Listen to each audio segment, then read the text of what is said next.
But Netflix has agreed to acquire the Warner Brothers Entertainment assets from Warner Brothers Discovery in a major consolidation move announced on December 4th, earlier this week. This follows WBD's plan to separate its businesses, spinning off its global networks division into a company called Discovery Global, expected in Q3 of 2026. The deal positions Netflix as a dominant player in streaming and content production, combining its global reach with. That's not like I'm reading a fucking PR. All right. Let's get to the bones of it. What is Netflix acquiring? Netflix is specifically acquiring Warner Brothers, which includes film and television studios, streaming service HBO Max, that has about 128 million subs, the premium cable network HBO, and then iconic franchises and libraries such as Harry Potter, the DC universe, all of Batman and Superman, Game of Thrones, and various other movies. Notably, Netflix is not acquiring WBD's cable networks or other assets, including CNN, TNT Sports, HGTV, yada yada yada. These will form the separate publicly traded Discovery Global company. The acquisition will expand Netflix's U.S. production capacity, boost original content investment, and add to its existing 420 million plus global subscribers. Netflix has stated it intends to maintain Warner Brothers' current operations, including theatrical film releases, which that was a controversial thing. I got all the details about how much they're paying for it, but I think the big shock was that Paramount ended up losing out on the deal, where we thought they were shooing this fucking cat. We thought they were shooing. I gotta get, dude. He opened my door. What's that? I said, you can't open. I said, what's this wee shit about Paramount? I believe that a month ago I came on this show and said, I don't think this is going to happen. Like we talked about it the first week when Paramount put out that big press release saying, the new Paramount, by the way, this is the Ellisons who acquired Paramount over the summer and made it known they wanted to acquire Warner immediately. And I was like suspect on it. It didn't smell right to me because it was coming specifically from the Ellisons, and we weren't hearing anything on the Warner side. And the next day, Zaslav came out and just said their bid's too low, and like didn't even entertain it. Didn't usually when you're in like when you talk to somebody, you're like, we're going to see how things play out. It's too early to tell. You kind of dance around it. Zaslav made it clear from jump that he was not interested in doing business with the Ellisons. And he straight said the bid's too low. And he's been talking to other partners. Comcast was a player in this. Now, what's been interesting is the Ellisons, when I say the Ellisons, I'm talking about Paramount Skydance. They have made it known that they were going, if this wasn't going to work, they were going to go to a hostile takeover. They were talking about just buying out all the shares from the board. And I don't think the board wants that either. Because they went with this Netflix thing. And now Zaslav has said from jump that he wants to spin this off. And people are saying, well, what the Ellisons really want is CNN. And I agree with that. I think they do want that. But that's not what Zaslav wanted to do. He wanted to separate the two companies, right? So the Ellisons can still make their play for CNN in time. I don't think that. But the younger Ellison, whose name I forget, his first name I forget. He was really interested in spearheading this AI film thing, right? And for me, this is JD Oliva talking personally. I don't like the idea of losing a player. My cousin Dan is a member of the Directors Guild of America. He's busted his ass on film sets for 20 years now. He was really nervous about Netflix picking this up specifically because they fear in the industry is that it will take films out of theaters. That's their big fear. Right. A lot of these people that work on movies believe that movies should be seen in theaters. I like going to the theater. I love going to the theater, but at the same time, like they make it really hard to go to the theater. Like going to the theater is really expensive now. And until Hollywood and theaters address that, I'm just not going to shed tears for these people. I'm just not. When we go to the theater, it has to be like a real special occasion. It does. Because you got to take out a small business loan just to get popcorn and those things, Now, for me, I'm more interested in protecting the legacy of Superman than I am worried about the future of AEW. It's just reality. The idea of the Ellisons doing AI films with Superman and Batman, it breaks my heart. So if the fact that Netflix, who does produce really great content, like we're talking, I just got Netflix Black, Stranger Things is back.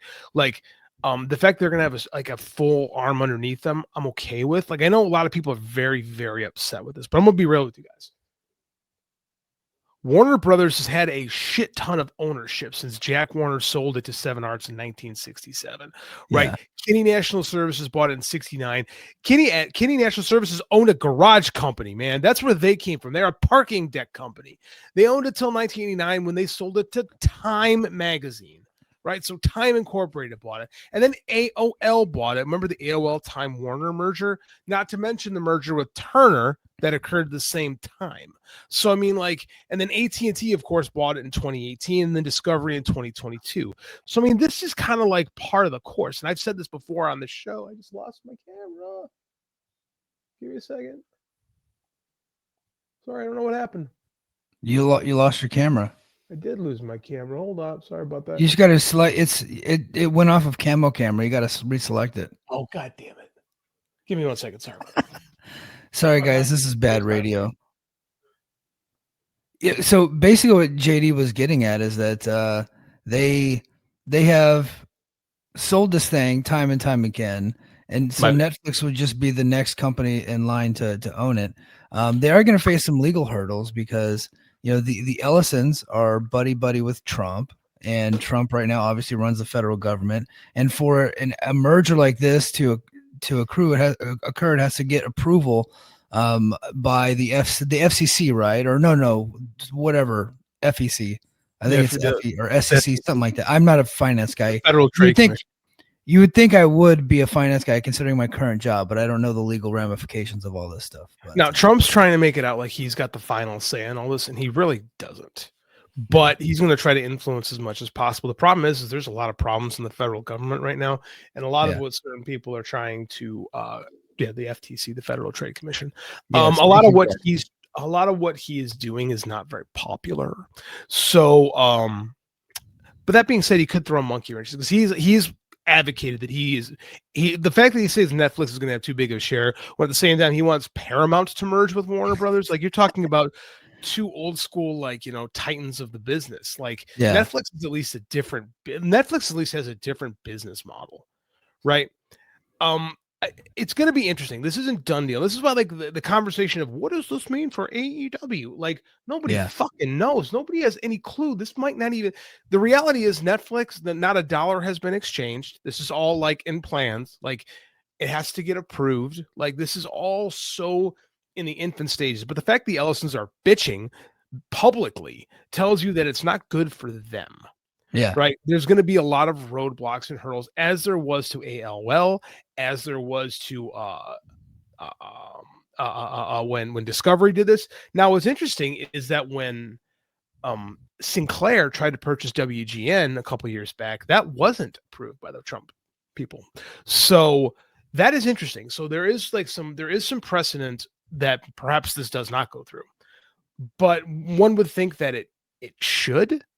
It's going to be an interesting 6 months to year to see how this plays out, because it's not supposed to actually happen till the fall of 2026. So we're super early in this process, and like I said, to even start thinking about what this means for wrestling is we're so far away from that point. Well, what I need to educate wrestling fans on is that the wrestling component of this is such a minuscule component to the entire deal.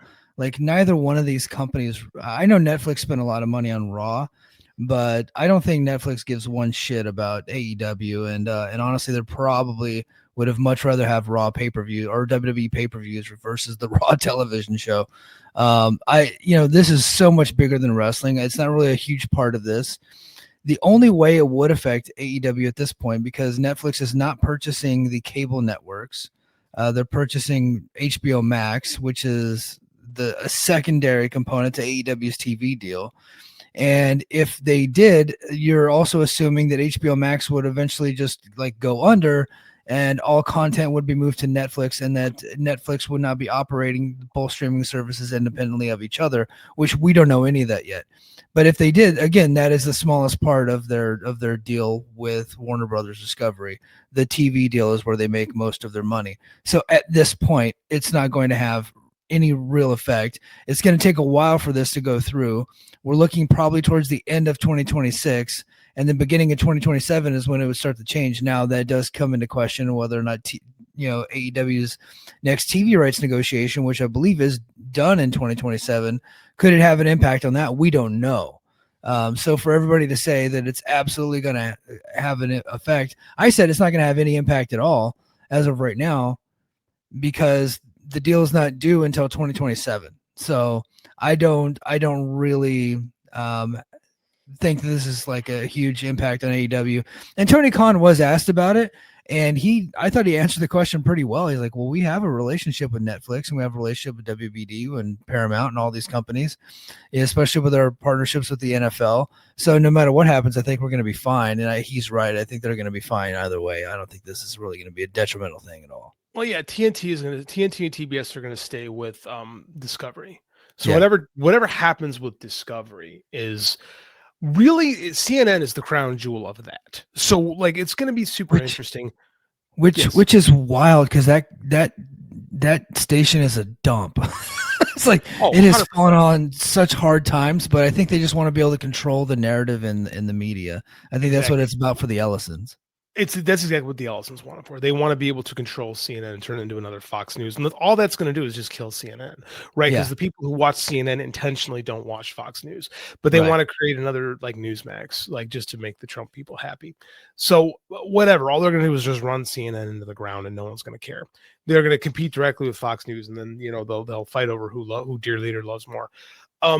That being said, that is where AEW is. What it could affect is if HBO Max goes away, then they don't have a streaming platform. However, you can still buy your AEW pay-per-views on Amazon Prime. So I want you to put I want you to think about that for about a minute and figure out that Tony Khan has been lining up a plan for quite some time as to what to do in case that streaming deal falls apart. So I don't foresee it being a problem.